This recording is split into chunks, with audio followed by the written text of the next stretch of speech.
Hi everyone, and welcome to the 15th in our series of commentaries on the crisis. So this series intends to bring insight into the stages of the COVID crisis, the way that businesses are changing, and really how we can proactively support our businesses as HR and finance professionals. So for anyone who has attended before, you may have noticed that I am not Tom Holmes, our founding director. He is taking a well-deserved break. So you've got me today. I'm Becky Statham, and I've been at Varan pretty much since we were founded. And my role really is to help companies with their HR technology and their HR transformation questions. So I'm really happy to be joined today by Caroline Ward. Caroline is the head of culture and communications at Slater and Gordon. And Caroline is not in the sunny streets of Barcelona, but we thought that the background was quite cute. So morning, Caroline, and welcome. Morning, and thank you very much for having me today. No worries.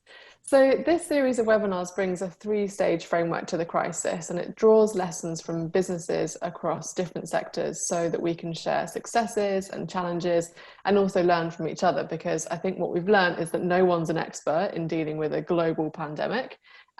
We've heard so far from business psychologists, we've had employment lawyers, we spoke to Marie Curie in the charity sector, Foxtons, the Body Shop from a retail point of view, the Dorchester collection, which was hospitality.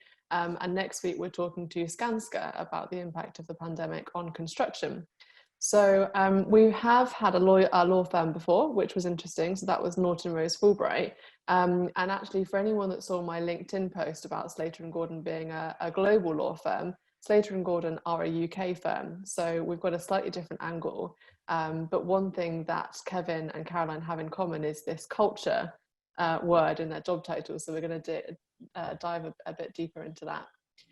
For anyone who doesn't know Varan, we're a consultancy. What we do is we focus on transformation of HR and finance. So basically we help businesses with their HR problems.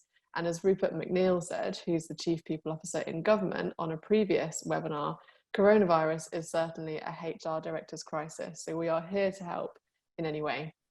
So what we're going to do is we're going to learn a bit about Slater and Gordon as a business from Caroline.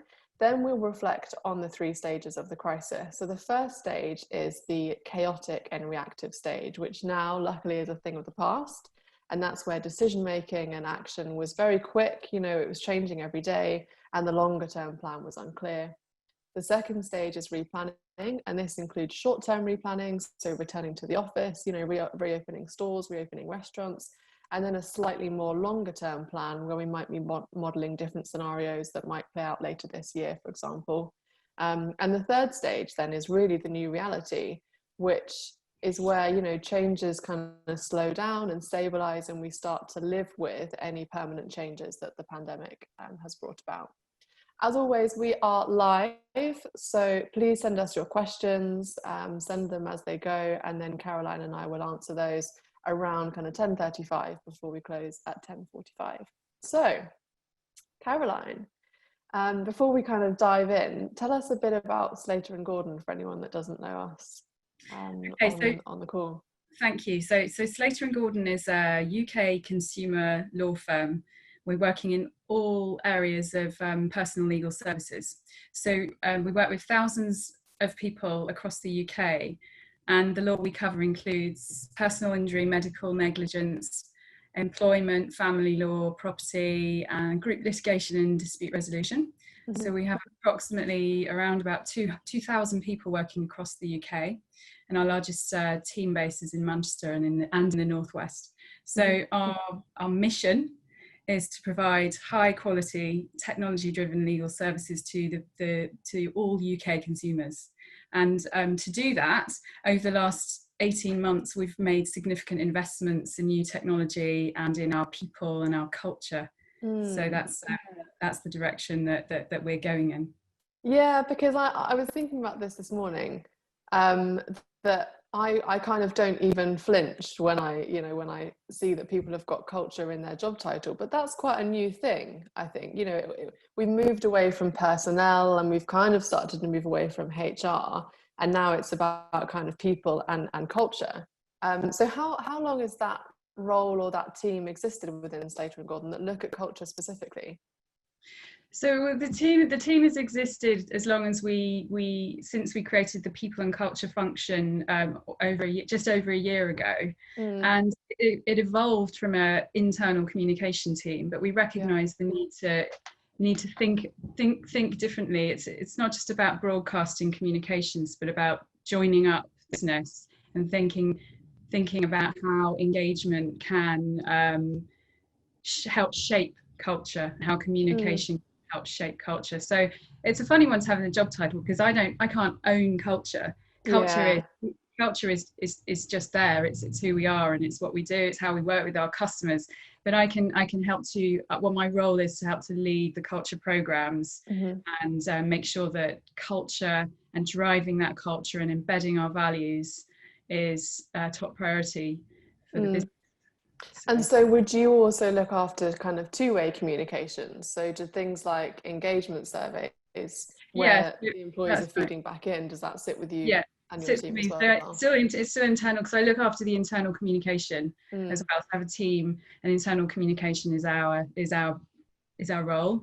So we're doing we're providing the strategic narrative. We're working on helping to shape the story, the brand story, the value proposition to the team, providing the right channel framework to get the messages out to people at the right time, and the conversation across the business. So how can you make sure that we're listening to people in the right way through surveys, through conversations, and closing that loop between the senior management and the team on the front line. So if we cast our minds back, and I don't know, when it was that you started to, when the pandemic kind of started to come onto your radar and be something that you were taking seriously. I mean, I think, at Varan, we kind of heard about it in February, I guess, and then when the deadlines came in kind of mid-March, that's when we started to work from home. And I definitely thought it was going to be over kind of quite quickly. I thought it was going to be like a couple of weeks working from home and then back to normal. Can you reflect back on, what you were doing or what was happening from a comms point of view as we went into lockdown? I think just like, I think like most people, including the government, we had no idea what was coming and how long it would last for. So we started to take a look at it in January and observe what was going on in Asia. And then as it started to come into Europe, to realise that this is likely to be something that would hit the UK soon. So we started planning for this very early on. So we started to communicate about it, to let people know that we were watching, we were following government guidelines, that we were looking at health and safety measures, so that people felt reassured that the business was actively getting ready just in case of a risk of what would happen. And we very, very early on in the background, our technology and people functions were testing the infrastructure, so that we knew that we could move everyone very swiftly to a home working environment. And I mentioned earlier, we made a significant investment in our technology. So we were a large proportion through our migration to the Microsoft platform. So we're on the cloud and using Teams and for our data and our case management system. So we were nearly there with that, but not quite. So that sort of created some complications, but the tech team managed to resolve that while we were going into lockdown. So we were testing that very early on and getting ready. And I think, up until the last week, where we moved everyone into a home working environment, at that point the business was very engaged in the conversation around how we're going to manage this and work together to make sure that you can work at home safely, that you do not need to come into the office, that our customer service will continue, in the way that it would do normally. So I think, it was really, I mean, nobody had any experience of working in a pandemic, and so we had to solve the problems in real time together, and it was really great experience for the leadership team and the people in group support services, the people in people function, tech function, and data and assurance team to work together to make that, to support the team. So, interesting. And so what, kind of March, April, May, June, this whole time that we've all been at home, what would you normally be communicating about? You know, what are the kind of annual processes that you would normally be driving? And has any of that changed, Well, or is that much the quite funny you same? ask that, because our plan for Q1 and Q2 was to get people to adopt Microsoft Teams, and I think we had, Amazing. yeah, You're like, I basically COVID, organized yeah, this. COVID sort of helped us smash that objective. Yeah. And we had a lot of plans on how we were going to encourage people to start using new technology, and of course that really accelerated that piece for us, so and for everyone across the world. So that's that would have been one of our programs. And then normally we'd be doing sort of BAU, so monthly, strategic updates from the CEO. He used to do monthly videos and to tell people how we were progressing against our plan, and what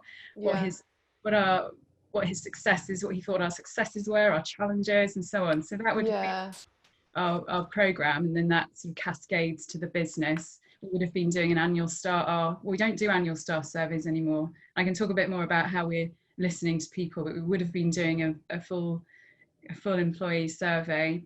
Okay. So yeah, and really this experience has sort of turbocharged everything from our in particular the way we communicate, engage with people. So we had our CEO who was really, he likes using video to communicate with people, moving from a pre-recorded video to just jumping on Teams and talking to people once a week. And we knew that he had to do that when we moved into the lockdown situation, that it was vital that he used that medium to keep in touch with people and help sort of help people manage the change and help keep the ship going in the right direction.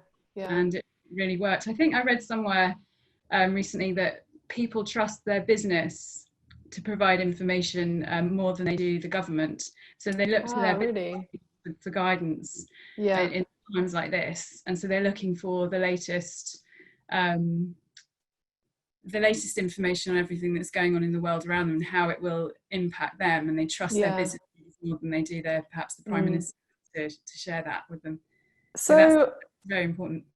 And so did the frequency of that communication from the top, did that increase? Was that more frequent than normal?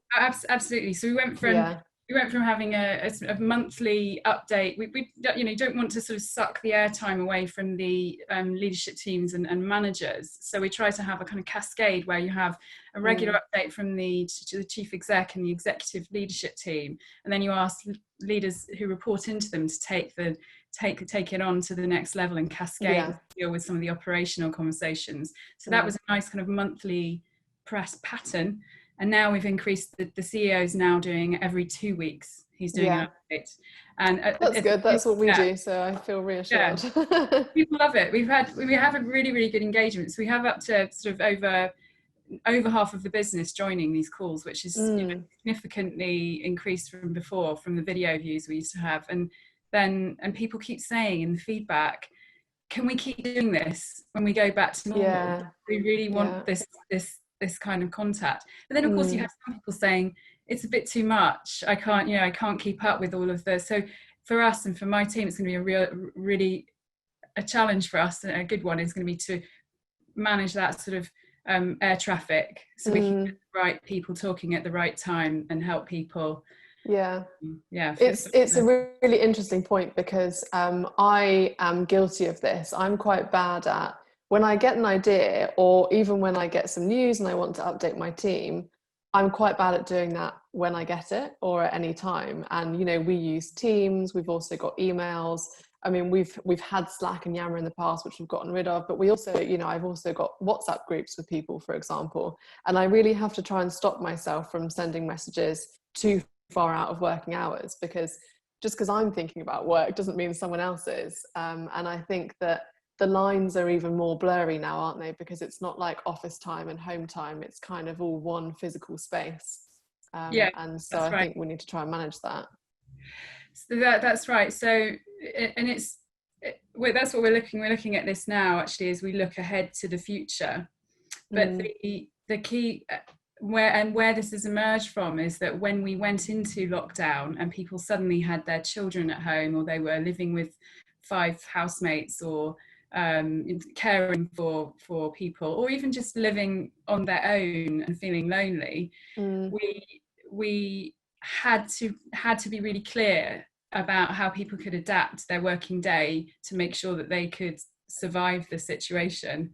And so they weren't neglecting their children, and they weren't neglecting their mental health. So for us, it was really, we had to be really clear about it. You can do your work around your other responsibilities, and you need to work together with your manager to find that balance so that you're okay.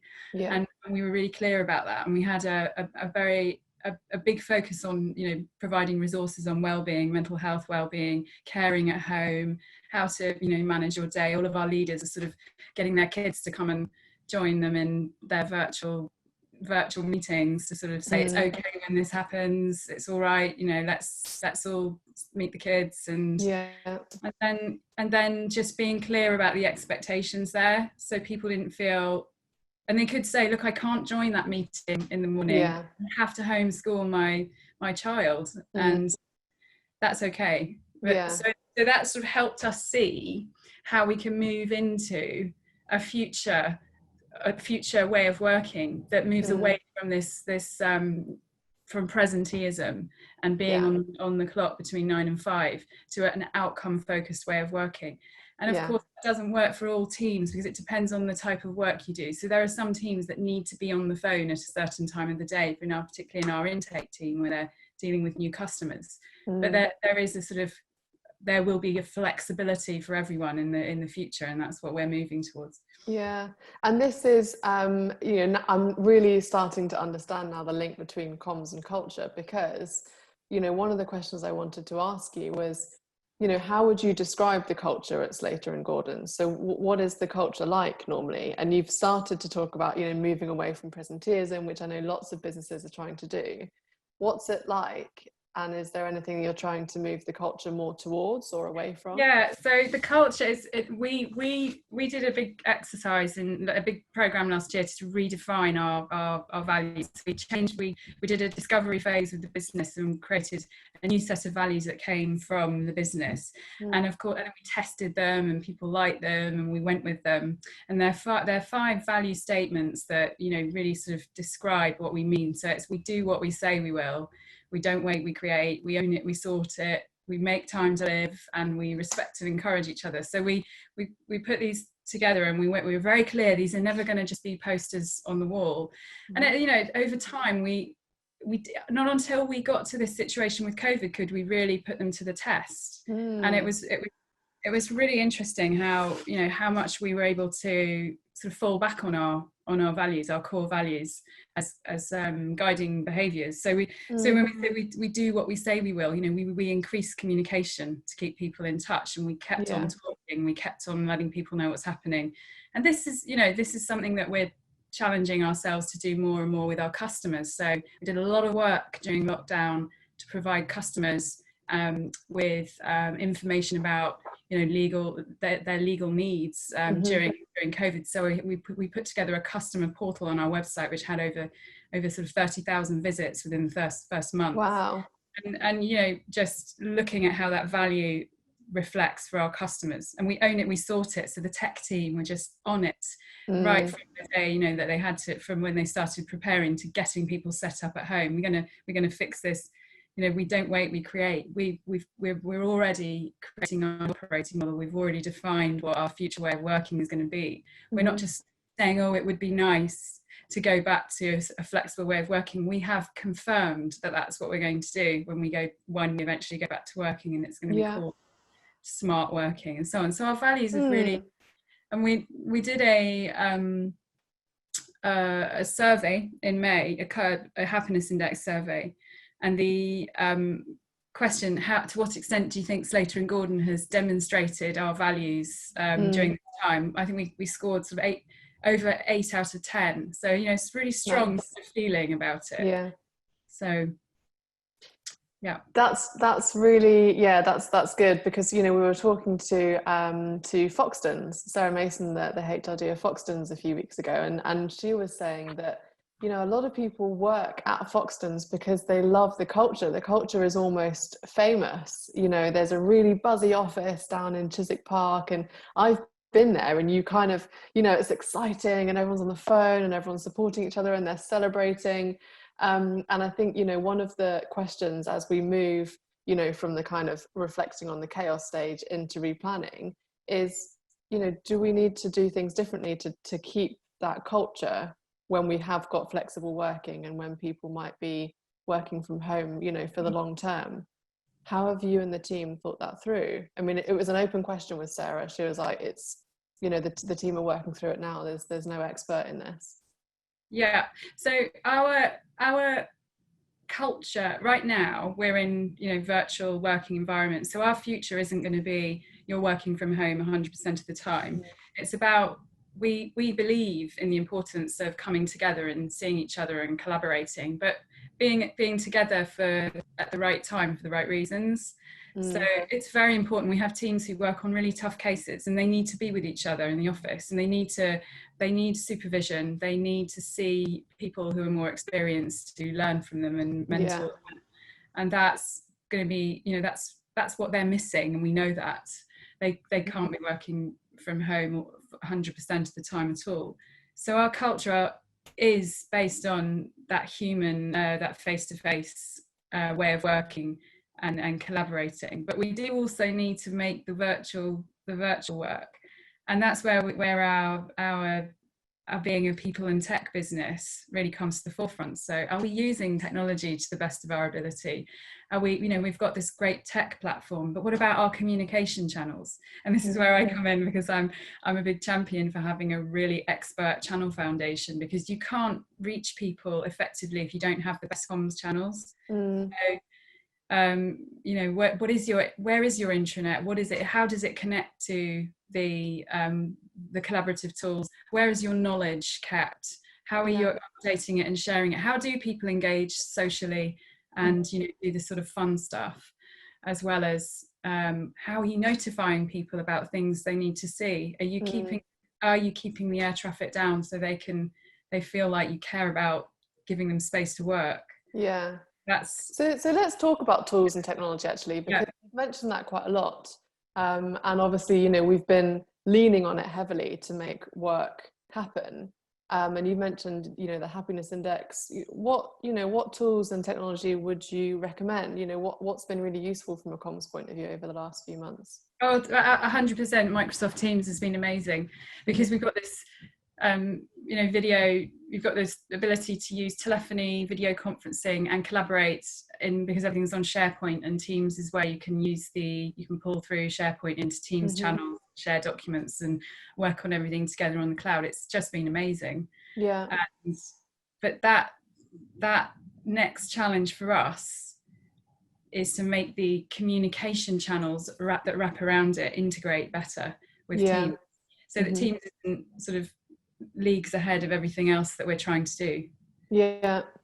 And so when we think about replanning, I mean, we've done the same as I think we were going to talk about earlier on the engagement survey. We typically do an annual engagement survey. We're a small business, we're a small team. We've only really got 1.5, I'd say, HR people. So moving from an annual engagement survey to, we're actually using the Happiness Index employee voice tool, which is brilliant. But we're in that stage of trying to work out what do we do with all this data? What do we do with the information when it comes in? Because the tool is always on, so people can give feedback whenever they like, but we have less resource now than ever to action that feedback. So how are you going about that? How are you, what's your plan? How often have you promised to feedback the results or to act on the feedback that employees are giving? So the questions we're asking, and everything that we hear from people aligns with what we're doing anyway in our transformation, our strategy for people and culture for technology. So we're not creating a separate action plan that isn't already part of the work that we know we need to do. Yeah. So that's key, because in the past, I've worked in places where they said, oh, we need to collaborate more, and you get a team of people looking at collaboration and then nothing happens. But actually our team are telling us that that Yammer isn't very good. We don't like Yammer. And that's part of our communication strategy, sorting out Yammer. So we've now got the data to help us understand it a bit better. So that's why it's so important. It just helps us shape the decisions we make about the plans that we already have, and add things to the plans if we need to. But we're listening, we're listening in a regular way, like I think a lot of businesses are now, and we're using the 24/7 survey tool as well. And during lockdown, that helped us very much with the wellbeing piece. So we were able to react to some of the things that we were hearing from people and say, right, we need to help managers with this wellbeing piece, so they're having really effective wellbeing one-to-ones, and it's a consistent process. Process isn't quite the right word, but a consistent approach to leading people. And so we put in we put some really good resources in for managers and gave them training on how to do this effectively and make sure people are okay. And if they're not okay, we need to know, so we know how to support them. If they've got too much to deal with at home and they need extra support, that the business would be there for them. So that's where the happiness index, the listening tools were vital to us. And at this time of year, are you at Slater and Gordon going through the annual kind of performance reviews? Is that this time of year for you? Yeah, so we're doing mid-year reviews now.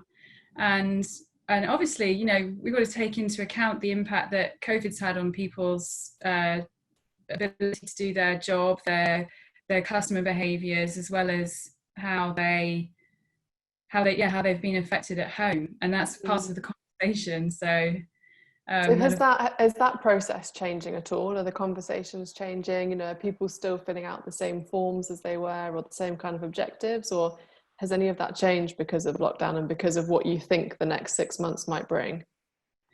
No, that the process itself hasn't changed, but the expectation on managers to use their, to hold those conversations in the context of what's going on in the world around us has, and I think that's been the clear message. And when we spoke the other day on the phone, and I said, Tom's got these 3 stages. He's got the chaos stage, the replanning stage, and the new reality. You said something that was quite interesting, and you said that from a comms perspective, it was the other way around for you. I think you were talking about the new reality before the replanning. Is that right? Yeah, so we've been really clear that we're not in a hurry to go back to the office, and from the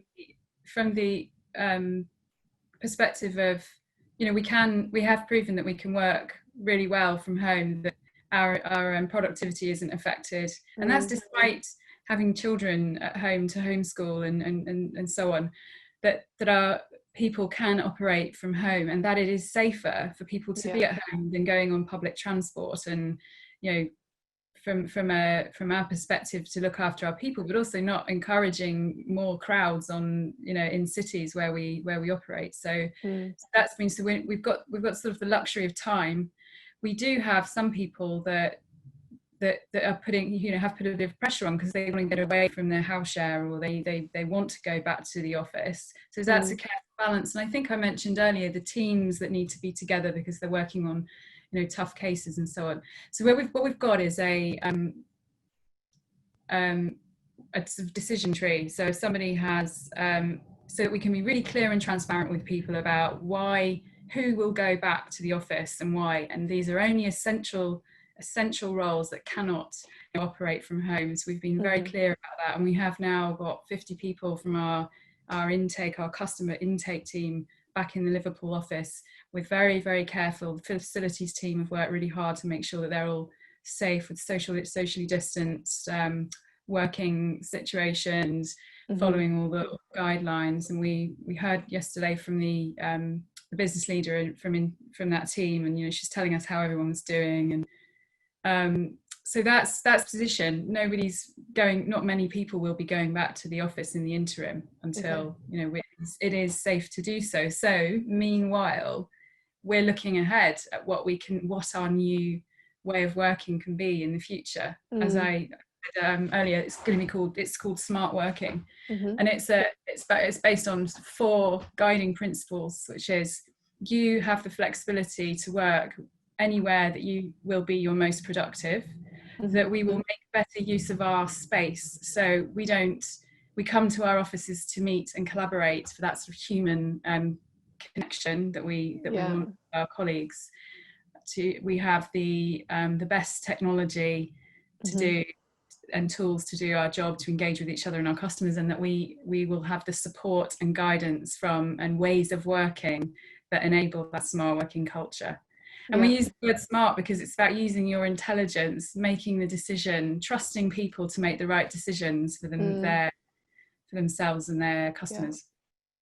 And when I was talking to Skanska yesterday to prepare for next week, they are actually thinking that there will be a kind of second wave in October, and they're planning for that.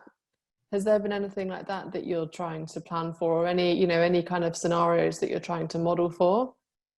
Or is it just... That's right. I think that we would anticipate that, that's a possibility as well, which is another reason why we haven't rushed back to the office. We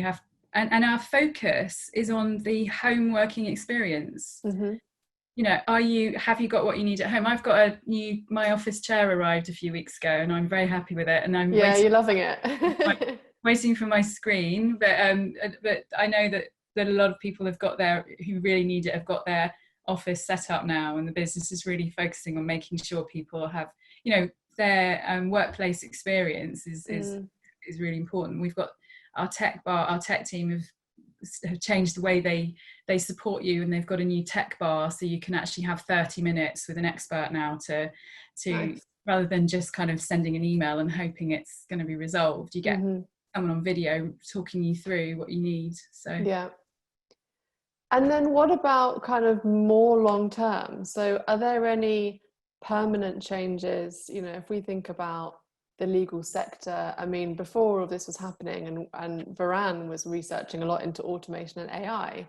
and we were looking at the types of roles that might be automated, for example, and you get certain types of doctors and certain types of lawyers that are quite rules based, where you could perhaps automate some of those roles.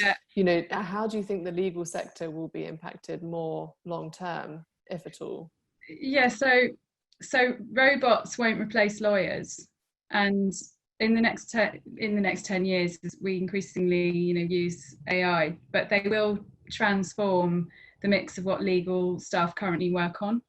So legal process is necessarily bureaucratic, but repetitive work's also prone to human errors. So that sort of AI will free our legal people up to do more meaningful work. So that's what we think. Give them more time to actually focus on the more meaningful and interesting stuff than the repetitive tasks.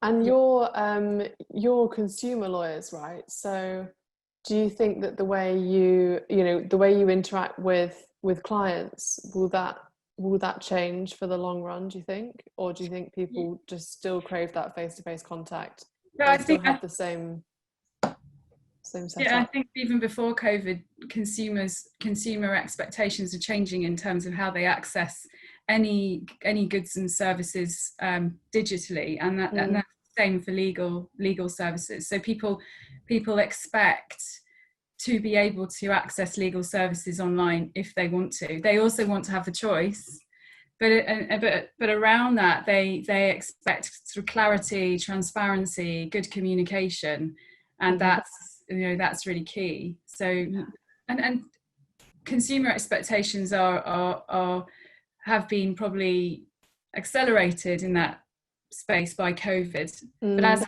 have employee expectations. They expect to be able to work flexibly, and they expect best tech to do their jobs. So that was all coming anyway, but this experience in lockdown has accelerated it. So our investment in technology is, we've got some really exciting changes in what we can offer our customers, our clients, through engaging with us via technology in the future. And I'm just keeping an eye on questions, so please, if you've got any questions, send them in. I had a question actually from a friend the other day who's working in an industry that has been quite badly impacted. So they're in the entertainment sector. And, the problem that they had at the beginning was their leader, I think it was their CEO, was I think too optimistic in their communications. So don't worry, we're going to be fine. We're not going to furlough anyone. There isn't going to be any redundancies. We're going to be fine. And then a couple of weeks later, actually, it looks like we're not going to make any revenue for 3 months. So we are going to have to furlough some people. We are going to, and kind of every couple of weeks when the new updates were coming out, they were almost getting worse and worse. And I don't think you've had the same challenge in the legal sector. But, from a comms point of view, what would your advice be around balancing, kind of being cautiously optimistic with also being realistic and not kind of overpromising when the future is so uncertain? Well, yeah, it's a good question. The regularity of the communication from the top, from a trusted leader, and the way that you communicate. So this is what we do know. This is what we don't know. This is when we're going to tell you what we do know. Yeah. And so trust, you're building the trust with people, and you're being honest and clear about what the sort of risks are and what the difficulties are. And people really respect that. So we had, our communication score went from where last year we got quite a low. We got beaten up by the business as saying, it's good enough. We want you to do better, and we really responded to that, and it was moving into the sort of 7.5 out of 10. During COVID, it started hitting the high 8s. That's amazing. That's really positive. Like, this is really good. We really like what you're doing. Please keep doing it. Keep talking to us. Yeah. So it's about that regular updates, always just being, really proactive and closing the loop as well. So lots of questions every week from people, and some of them very repetitive. So it's just signposting them to this is what we said last week. This is where you can find out about that question that you've asked for the 15th time, but that's fine. It's very difficult. That's fine. But the coming back the next week or the next event and saying, okay, last time you asked us about how we're managing our annual leave, or and this is the answer, or we can't tell you yet because we don't have the answer, but we'll tell you on Monday. So very, very sort of on the ball with the questions, and that's really challenging. We had another question around, again, this might not have impacted Slater and Gordon so much, but were there any change or transformation programs or big projects in general that you were planning before lockdown that you now can't get investment for? And I think this is because quite a lot of people are struggling, to get their business cases signed off, to gain, investment for different technology, or No, it's actually accelerated everything that we wanted to do with technology adoption and in people and culture. So before the lockdown, we were thinking about how we could offer people more flexible working, and now we've realized that we can do this. We can push it to a really exciting place of smart working.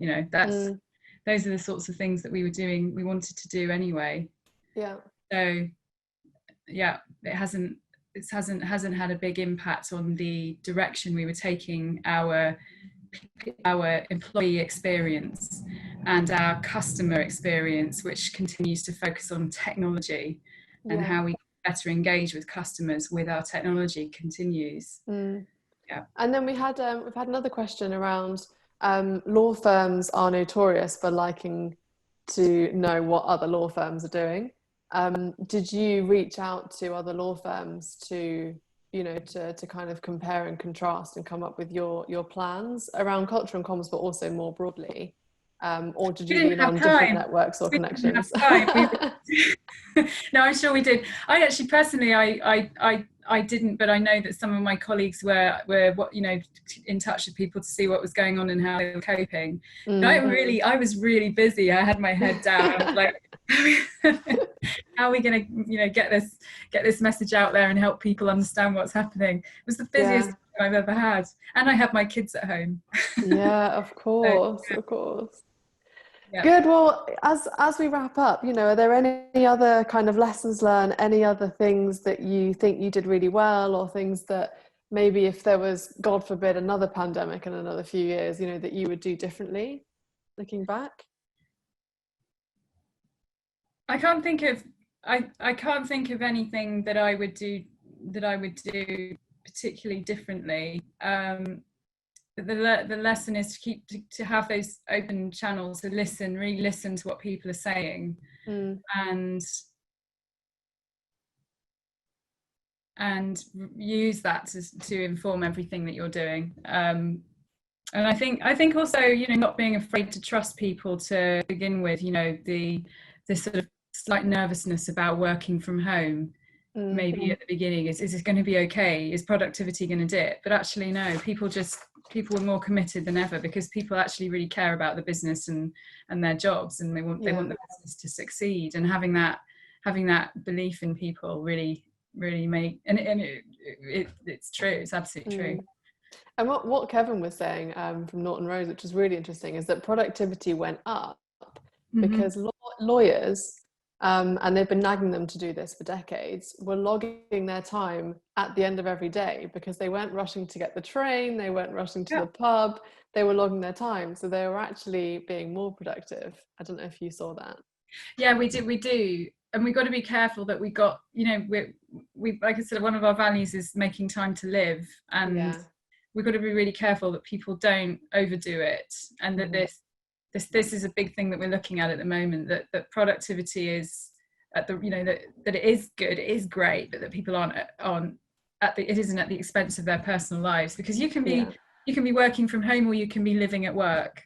And what we've got to be really mindful of that. I think that's the lesson for this time, is looking after people's work-life balance is really, really important, and going forward.